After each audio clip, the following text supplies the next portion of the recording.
আজকের ফাইনাল লুকটা এত সুন্দর, দেখে অবাক হয়ে যাবা।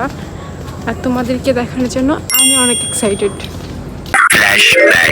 হ্যালো, আসসালামু আলাইকুম এভরিওয়ান। কি অবস্থা আপনাদের? আমিও আলহামদুলিল্লাহ আপনাদের দোয়া এবং ভালোবাসায় অনেক ভালো আছি আলহামদুলিল্লাহ। আরো একটা ব্লগে তোমাদের সবাইকে ওয়েলকাম করছি। Welcome to my blog. Super super super interesting একটা ব্লগ। চলো আমরা মিলেমিশে দেখি। আর সেদিন চলে গিয়েছিলাম আমরা গুড ডেতে, যেহেতু গুড ডে আমার বাসার পাশে, এই জন্য অনেক বেশি ইজি হয় যেতে। আর এক জায়গায় বারবার যেতে আমার মোটেও ইচ্ছে করে না। সে কখন গিয়েছিলাম যখন 20 টাকার টিকিট ছিল, আর এখন 30 টাকা হয়ে গিয়েছে।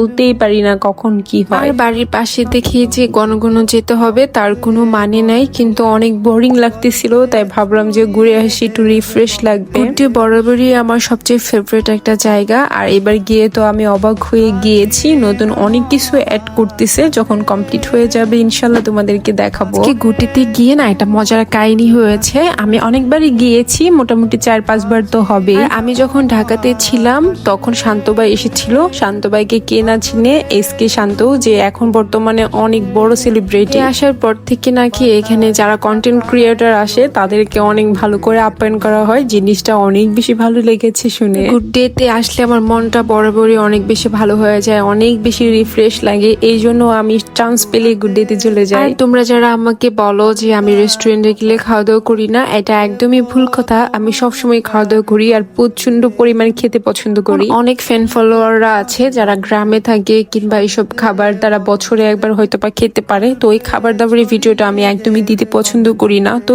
কে কি ভাবলো আই ডোন্ট কেয়ার। তোমরা যারা এইসব কমেন্ট করো আমার ভিডিওতে এসে, তাদের প্লিজ কাইন্ডলি ডক্টর দেখাও। তোমাদের মাথায় প্রবলেম আছে, দরকার পড়লে ওই ডক্টরের ফিস তোমরা আমার কাছ থেকে নিও। যাই হোক, এসব কথা বাদ দিই। আর দোতলা থেকে কিন্তু গুড্ডের ভিউটা একদম ফাটাফাটি আসে, যেটা আমার কাছে বরাবরই ভীষণ প্রিয়। তোমরা আমাকে এত পরিমাণ কোয়েশ্চেন করছো যে আমি স্কার্টটা কোন পেজ থেকে নিয়েছি। সত্যি কথা বলতে এটা আমি কোনো পেজ থেকে নিয়ে নেই, আমি নিজে মেকিং করছি আমার ফ্রেন্ডকে দিয়ে। আমার ফ্রেন্ড একজন টেলর, মাস্টার টেলর। আর ওকে দেখে আমি মাঝে মাঝে অবাক হয়ে যাই যে এত ট্যালেন্ট ওর। আমি যে জিনিসটাকে একবার বলি এটা ও মাথায় এত ভালোভাবে সেভ করে, প্লাস আমি যেরকম দেখাই তার চেয়ে তো বেটারও করে দেয় আমাকে। দূর থেকে দেখতে যে কি সুন্দর লাগে। আর কয়দিন পরে তো এখানে আরো অনেক কিছু অ্যাড হবে, তোমাদেরকে খুব সুন দেখাবো। আর জানো তো আমার ভীষণ মন খারাপ হয় গুড্ডেতে গেলে, কারণ ওখানে আমার ভাইকে নিয়ে গিয়েছি, আমার ফ্রেন্ড সাবাকে নিয়ে গিয়েছি, তাই আমার প্রচুর পরিমাণ কষ্ট লাগে যখন আমি একা একা যাই। আর জানো তো তোমাদের একটা মজার কথা বলি,